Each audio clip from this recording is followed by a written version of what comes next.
वाराणसी की डॉक्टर कामेश्वर उपाध्याय महासचिव अखिल भारतीय विद्वत परिषद ने कहा कि अयोध्या में राम मंदिर के जीर्णोद्धार प्राण प्रतिष्ठा 22 जनवरी को हो रहा है। पूरा देश दीपावली पर्व मनाएगा। इसी क्रम में श्री दक्षिणेश्वर विश्वनाथ मंदिर भदवर बाईपास वाराणसी में, जो कि SMS कॉलेज के सामने स्थित है, वहां भी विशेष कार्यक्रम आयोजित किया गया है, जो 11 बजे से 1 बजे तक चलेगा। समस्त काशीवासियों से आग्रह है कि सभी सम्मिलित होकर खुशी मनाएं। हाँ गुरुजी, किस तरह से मनाएं लोग यहाँ पे बनारस में रह के? अयोध्या में तो तैयारियाँ चल रही हैं। श्री राम जन्मभूमि मंदिर में भगवान श्री राम लला का प्राण प्रतिष्ठापन समारोह 22 जनवरी 2024 को संपन्न होने जा रहा है। देश में अपूर्व उल्लास है। प्रायशः सभी राज्यों से जो सूचनाएं आ रही हैं, लोग महोत्सव मना रहे हैं, तैयारियां कर रहे हैं। श्री राम मंदिर का प्राण प्रतिष्ठा समारोह सामान्य समारोह नहीं है। यह अति विशाल और राष्ट्रीय अंतर्राष्ट्रीय समारोह है। हिंदू समाज अपनी संपूर्ण अस्मिता के साथ अपने सांस्कृतिक वैभव की स्थापना उस दिन करने जा रहा है।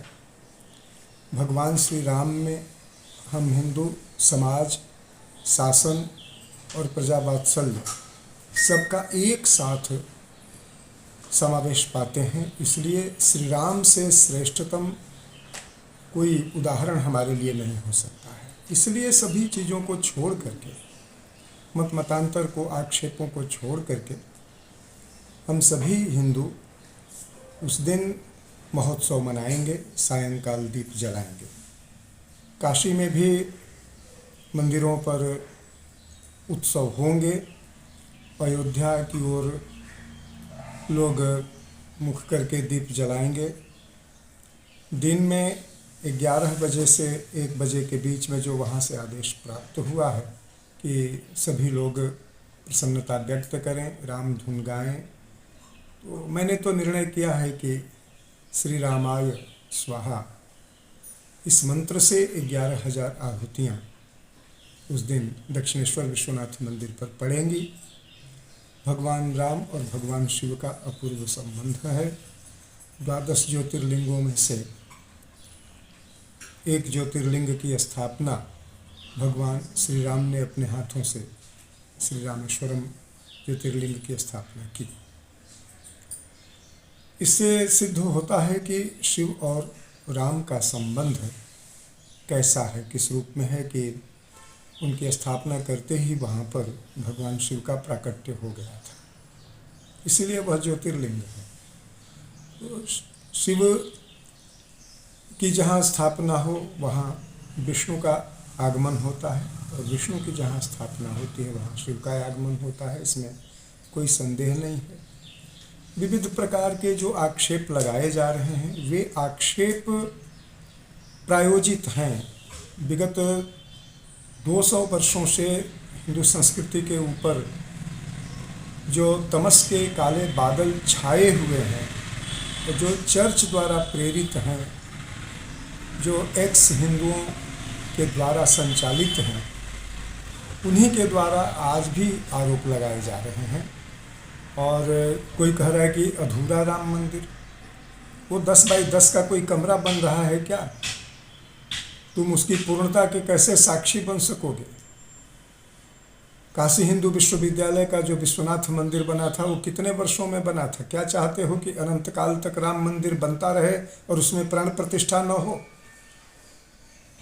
और उसको बना करके चक्रवर्ती के रूप में जो स्थापित करे वह प्राण प्रतिष्ठा न करे? राजा की जाति आज ढूंढी जा रही है।